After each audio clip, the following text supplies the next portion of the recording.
আমি নিফটিতে এন্ট্রি নিই। First entry ছিল আমার 10টা 12-তে 22,300 পিই নিই আমি এক লটে। এই ক্যান্ডেলটাতে বাই করি, আমার এই ক্যান্ডেলে এসে হিট হয়ে যায়। তারপরে আমি আবার সেকেন্ড ট্রেড এন্ট্রি করি এই ক্যান্ডেলটাতে। যেহেতু আমি এটাকে রেজিস্ট্যান্স মার্ক করে রেখেছিলাম, তার জন্য এখানে একটা শুটিং স্টার ফরমেশন করেছিল এতটা র্যালি হওয়ার পর, তাই আমি এখানে এন্ট্রি করি। তো এখানে আবার আমার এসএল হিট হয়ে যায় 10টা 16-তে এই ক্যান্ডেলটাতে এন্ট্রি নিই। তারপর আমি ছেড়ে দিই, মার্কেটে এখান থেকে নিচে আসে, আসার পর এখানে কনসলিডেট করে। কনসলিডেট করার পর যখন এইখানে মার্কেট আসে, তখন আমি আবার এই ক্যান্ডেলটাতে এন্ট্রি করি, এই ক্যান্ডেলটাতে।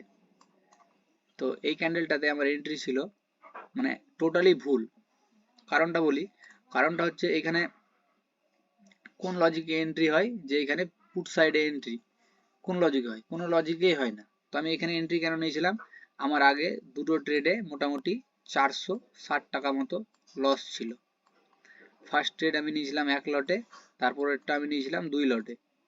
তো আমার 3 লটে লস ছিল এত টাকা। তো এখানে আমি কি করি, আমার মাইন্ডসেট কি হয়ে যায়, আমাকে রিকভার করতে হবে। সেই রিকভারের চক্করে আমি এখানে একটা এন্ট্রি করি পুট সাইডে। এই ক্যান্ডেলে আমার প্রফিট হয়েছে, কিন্তু সেটা আমার ভুলবশত প্রফিট হয়েছে। তো ভুলবশত ট্রেড ভুল হওয়াই ভালো, ভুলবশত ট্রেড সঠিক হওয়া ভালো না। তার জন্য এখানে আমার প্রফিট হয়েছে। তো এইখানে প্রফিট হওয়াতে আমার সাইকোলজি খারাপ হতে পারে। তার জন্য এরকম ট্রেড আমাদের অ্যাভয়েড করা ভালো, যে যখন মার্কেটে আমার সেটআপ ফলো হচ্ছে না, সেখানে আমি এন্ট্রি নিব না।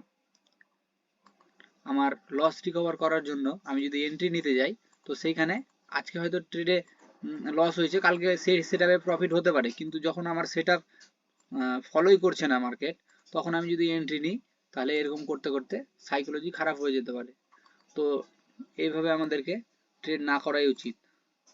তাই আমি এই ভিডিওটা বানালাম যে সবাই যেন সেট আপ না হওয়াতেই যে ট্রেড নিয়ে প্রফিট করে, সেটাতে খুশি হওয়ার কোনো দরকার নাই।